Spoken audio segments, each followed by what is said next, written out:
Hello students, welcome back to our channel creative mind. So आज हम पढ़ेंगे chapter number 1 का एक नया पार्ट। नए पार्ट में आज हम पढ़ेंगे क्वांटिफायर एंड क्वांटिफाइड स्टेटमेंट क्या है। अब देखिए, पहले हम क्वांटिफायर के बारे में देखेंगे। क्वांटिफायर क्या है? जो वर्ड्स देयर एग्जिस्ट या फॉर ऑल या फिर for every, for every, for all या एग्जिस्ट, देयर एग्जिस्ट आता है तो वो क्या हो गए? क्वांटिफायर स्टेटमेंट हो गए। हमने जैसे कि देखा था लॉजिकल कनेक्टिव्स में एंड और if then if and only if, ये सब वर्ड्स देखे थे हमने। तो वैसे ही क्वांटिफायर स्टेटमेंट क्या है? देयर एग्जिस्ट और फॉर ऑल, या फिर फॉर ऑल का दूसरा ही हम क्या लिख सकते हैं? For every. ठीक है। अब देखिए, यूनिवर्सल क्वांटिफायर क्या है? यूनिवर्सल क्वांटिफायर और एग्जिस्टियल क्वांटिफायर, दो टाइप के क्वांटिफायर है हमारे पास। तो यूनिवर्सल क्वांटिफायर क्या है? जिसमें इसका सिंबल हो उल्टा ए। ओके, उल्टा ए, और इसका नाम होगा फॉर ऑल या फॉर एवरी। ठीक है, फॉर ऑल या फॉर एवरी। ठीक है। अब देखिए, वही दूसरा एग्जिस्टियल क्वांटिफायर जो है, एग्जिस्टेंशियल क्वांटिफायर जो है, वो हो गया उल्टा ई। उल्टा ई। अब ये क्या है? There exist, there exist. ठीक है, देयर एग्जिस्ट को हम क्या बोलेंगे? एग्जिस्टियल क्वांटिफायर, और यूनिवर्सल क्वांटिफायर को बोलेंगे फॉर ऑल और फॉर एवरी। ठीक है। अब देखिए, क्वांटिफाइड स्टेटमेंट क्या है? क्वांटिफाइड स्टेटमेंट क्या है? Quantified statement. ठीक है, क्वांटिफाइड स्टेटमेंट क्या है? जो भी ओपन सेंटेंस हो वो क्वांटिफायर से जुड़ा हुआ हो, उसे हम बोलेंगे क्वांटिफाइड स्टेटमेंट। जो भी ओपन सेंटेंस हो, ओपन सेंटेंस हो, और वो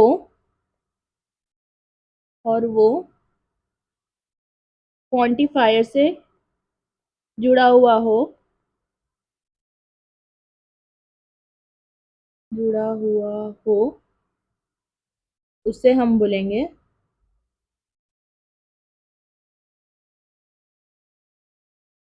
क्वांटिफाइड स्टेटमेंट।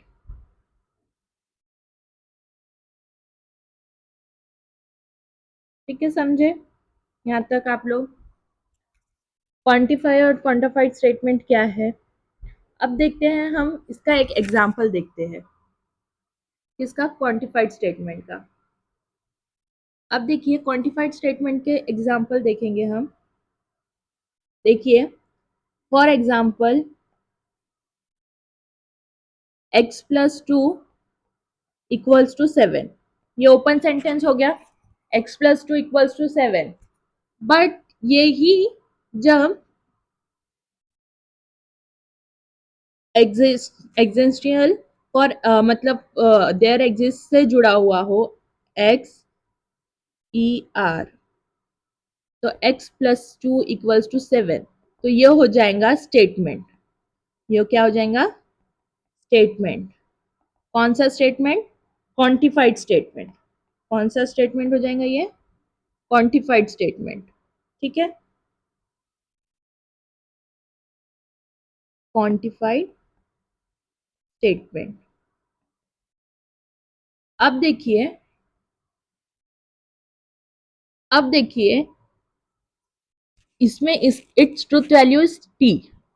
मतलब एक ना एक तो रहेगा ही ना। x+5, x की जगह 5 लेंगे, x इक्वल्स टू 5, तो 5+2 इक्वल्स टू 7।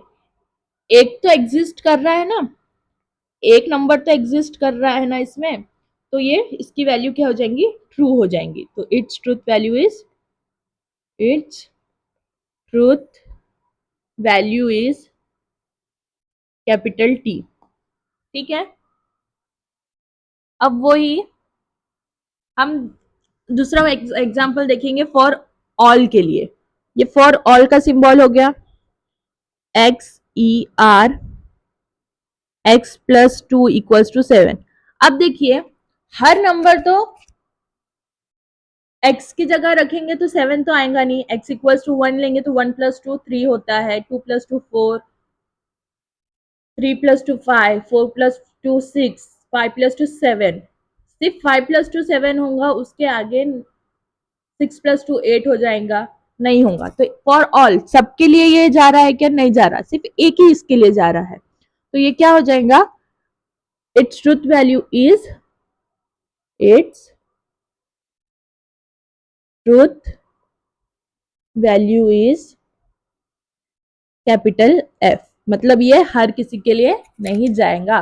बट जब भी क्वांटिफाइड स्टेटमेंट किसको बोलते हैं हम? जब भी ओपन सेंटेंस क्वांटिफायर के साथ जुड़ा हुआ हो उसको बोलेंगे हम क्वांटिफाइड स्टेटमेंट। ओके, चलिए हम देखते हैं कुछ एग्जाम्पल। अब देखते हैं हम कुछ एग्जाम्पल। एक्सरसाइज 1.3 पे आ जाइए। होप सो आप लोगों ने टेक्स्ट बुक ओपन करके रखी होंगी आपके सामने। अब देखिए क्या बोल रहा है question. If a equals to 3 5 7 9 11 12 determine the truth value of each of the following.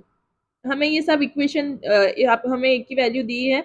अब हमें ये सब क्वेश्चन में वो देखना है कि एग्जिस्ट करता है या नहीं करता है, क्वांटिफाइड स्टेटमेंट कौन सा है कौन सा नहीं है, इसकी ट्रूथ वैल्यू ट्रू है या फॉल्स है, हमें ये देखना है। ओके, सो अभी हम देखेंगे question number 1। E equals existence there exists x e a such that x minus 8 equals to 1। There exist, अब इसमें से कोई नंबर एग्जिस्ट कर रहा है क्या? x minus 8 equals to 1, 9 minus 8 1 होता है। तो क्या लिखेंगे हम फर्स्ट वाले की वैल्यू? हियर, एक minute,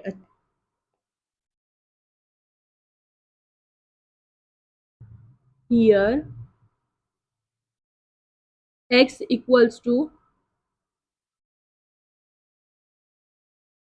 sorry, x equals to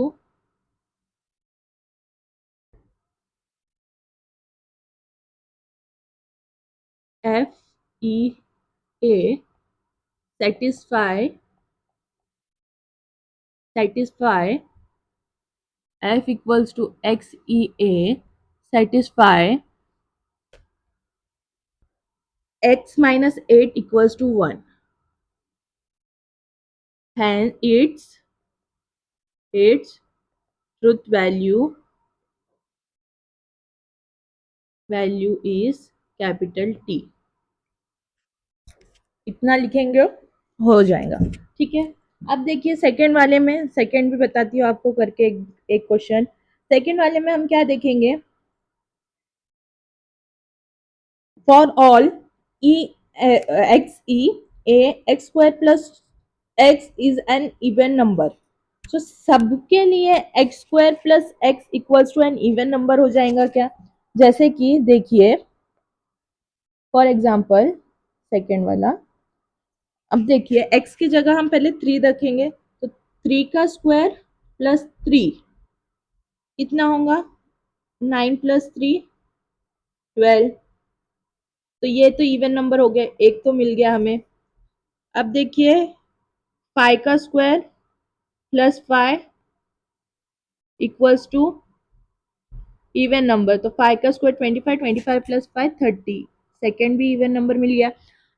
अब देखिए 7 का स्क्वायर प्लस 7,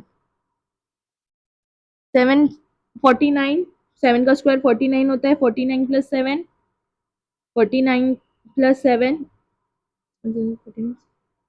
7 7 7 का 49 एंड प्लस 7 56, 56 हो गया। ये हो गया इक्वेशन 3। अब देखिए फिर उसके बाद हम क्या रखेंगे? 9 का स्क्वायर प्लस 9 इक्वल्स टू, 9 का स्क्वायर क्या होता है? 81, 81 प्लस 9 90। तो ये 4 तो हो गए। अब देखिए 11 का स्क्वायर कितना होता है, 11 का स्क्वायर होता है 121 प्लस 11 132, इसको 5 दे देंगे। अब देखिए 12 का स्क्वायर 144 प्लस 12 144 प्लस 12 156 156, ये फिजिक्स हो गया।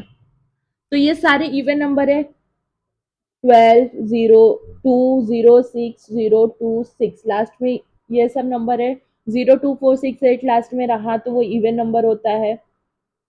तो अब ये सब इवन नंबर है, तो ये एग्जिस्ट कर रहा है, ये क्या कर रहा है, एग्जिस्ट कर रहा है।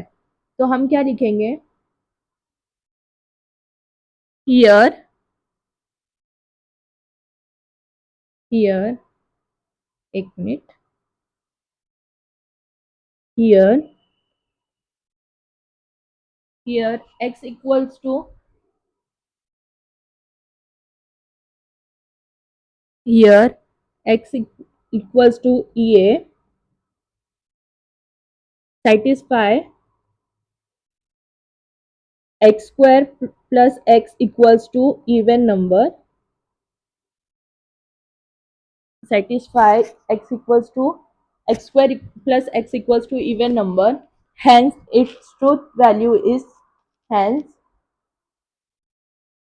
its truth value is capital T. ये सब में जा रहा है, फॉर ऑल में जा रहा है, उल्टा ए का सिंबल है तो ये क्या हो गया, फॉर ऑल के लिए हो गया। सो ये अब तो ये सब में जो भी हम नंबर ले रहे थे, ये जो ब्रैकेट में नंबर थे, ये जो नंबर एग्जिस्ट कर रहे थे, ये जो नंबर एग्जिस्ट कर रहे हैं सब एक्स स्क्वायर प्लस एक्स में, सो ये इसकी ट्रूथ वैल्यू क्या हो गई, कैपिटल टी। अगर एक भी एग्जिस्ट नहीं कर रहा होता तो इसकी क्या वैल्यू होती, कैपिटल एफ। ठीक है, समझा आपको यहाँ तक? तो स्टूडेंट आज का टॉपिक हम यही खत्म करते हैं। Till then bye bye, see you. आप लोग सब चैनल को सब्सक्राइब कर दीजिए, लाइक बटन दबाइए, कमेंट कीजिए और आपके फ्रेंड्स के साथ भी शेयर कीजिए। Till then bye bye, thank you.